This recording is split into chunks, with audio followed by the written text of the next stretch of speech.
งออกมาออกมาบรรยากาศสดครับบรรยากาศสดครับผมขอคนละ1 แชร์ครับขอโชคดีครับ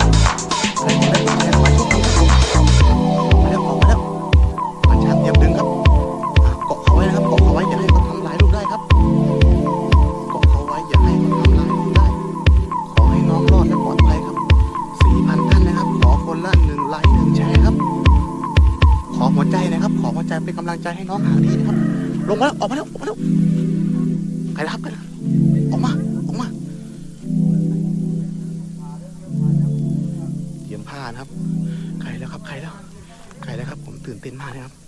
ขอคนละ1 ไลค์ 1 แชร์นะครับขอให้มันหมานนะขอให้โชคดีครับเอาที่เบ่งนะครับพ่อของเขาก็ตบงวงนะครับที่เบ่งนะลูกเอ้ยเบ่งออกมาออกมาแล้ว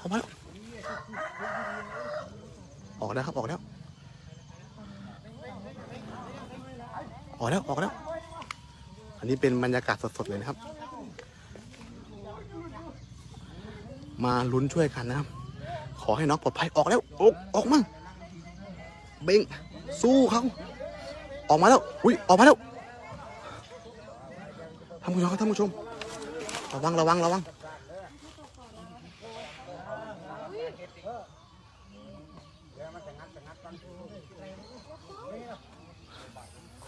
ท่านผู้ชมครับออกมาแล้วครับผมตื่นเต้นนะขอให้น้องปลอดภัยอย่าเหยียบลูกนะลูกอย่าเหยียบลูกนะครับอย่าเหยียบลูกออกมาแล้วโอ้ย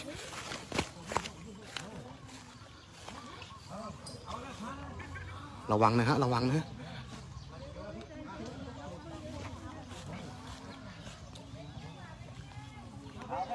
เบ่งครับเบ่ง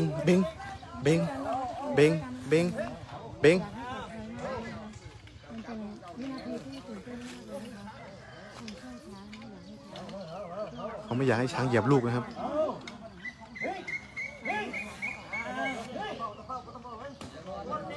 เขาเตะนะครับเขาเตะน้ำค่ำนะครับเขาเตะลงแตะแล้วครับออกแล้วเห็นหัวเขาไหม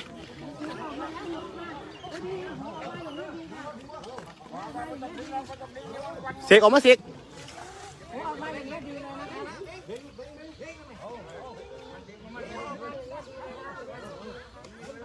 ก็คือกลัวนะครับกลัวเขาเหยียบลูกตัวเองครับดึงออกมา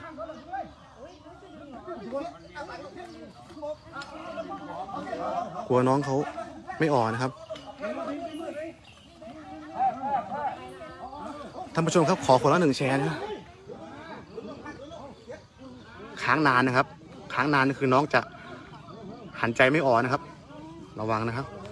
เสกออกเสกน้องเขาค้างนานนะครับ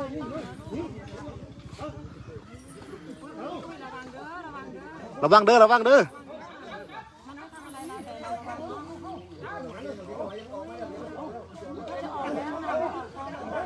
องเขาเบ่งนะครับ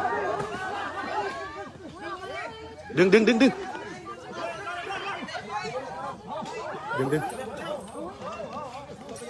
ลากไปครับต้องลากไปครับให้น้องตื่นนะครับ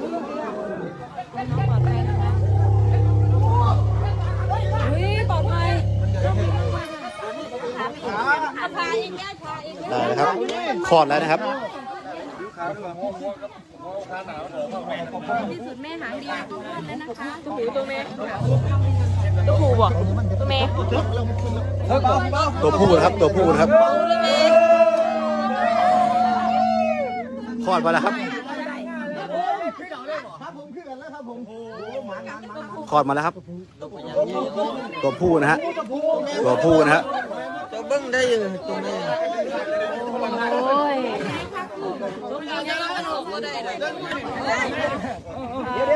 ที่ร้องไห้นี่คือตื้นตันใจนะคะตื้นตันใจที่ช้างออกมาปลอดภัยนะคะตอนนี้ต้องมัดนะฮะมัดไว้ครับให้ช้างเดินได้ครับมัดตรงไหนครับอะไรดูครับก็จะลิ้นน้องแลบลิ้นเท่เลยวะน้องเขาแลบลิ้นตั้งแต่ออกแล้วนะครับ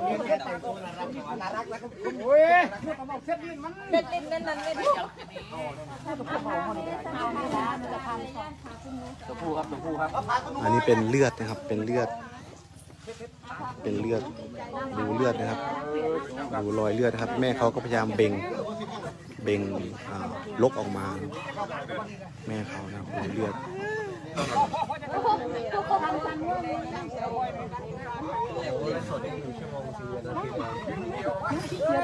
เขาบอกว่านั่นเราอะไร ตัวเล็กอ่ะ อะไร นั่นน่ะอยู่บนตูดตัวเล็กน่ะเห็นไหม อะไร เขาเรียกของดีใช่ ดูครับอันนี้ก็กบรอยเลือดนะครับกบรอยเลือดเอาทรายนะครับมากบไว้น้องออกมาแล้วครับ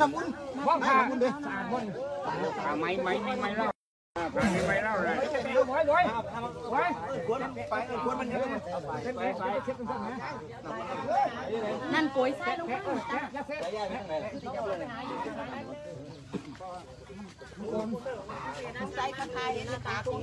ต้มไข่น้ำห้อนนะ อุ่นน้ำฮ้อน น้ำห้อน โอ้เหี่ยวเตะ เยี่ยมต้องรอให้น้องเดินได้ก่อน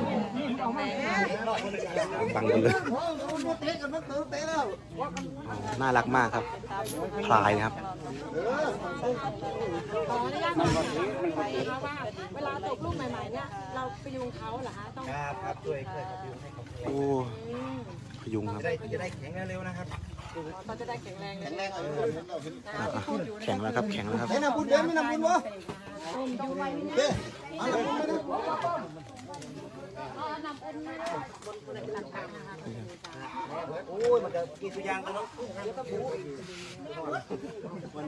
ขอคนละ1 ไลค์ 1 แชร์นะครับครับน้องออกมาปลอดภัยนะครับช้างพลายนะครับสามารถร่วมตั้งชื่อน้องได้นะครับหรือไปดูน้องได้ในช่อง YouTube ชื่อว่าพังหางดีเอาดินมาไว้เลยอย่าเอาทรายยุ่งเยี่ยนหมอหันใจบอกแนะนำมันออกมืดละเด้อ๋อนำข้ามออกเบิร์แล้วก็ต้องดึงออกอ๋อลิ้นเข้าไปแล้วครับลิ้นเข้าไปแล้วครับห่อนแห้งบ่ ห่อนแห้งบ่ละน้ำเอาคนเราเอาน้ำมาผสมนี่โอ้น้องน่ารักมากเลยครับเสือกับมากันเนาะโอ้เสือกับมาทำไมยังเศร้าอะไรกันห้องหาลูกกันเด้อลองหาลูกแล้วครับคุณแม่เลือดออกเต็มเลยครับดูครับเลือดเราต้องเอาทรายมากบไว้นะครับกันแมลงวันกันพอแมลงวันมาตอมมันทำให้เกิดความสกปรกนะครับมาดูที่อวัยวะเพศของแม่ของเขาดูครับเลือดจะไหลออกอยู่ตลอด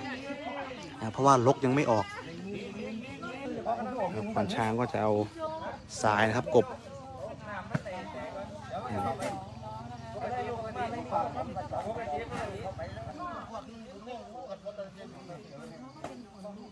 ครับตัวดูหน้าเลยครับทุกเมื่อครับเยอะมากโอ้โหน้องลิ้นน้องตอนออกมาเนี่ยเห็นไหมครับสามารถกลับไปย้อนดูได้คือลิ้นน้องจูปากแล้วแม่เขาหนีบไว้ที่อวัยวะเพศของแม่ของเขาซึ่งก็ทำให้เกิดการกดทับนะครับน่าจะอักเสบอยู่ทีนี้พอน้ำข้ามแตกปุ๊บควานช้างก็ช่วยกันดึงออกมาเป้าเป็นยังลิ้นคือ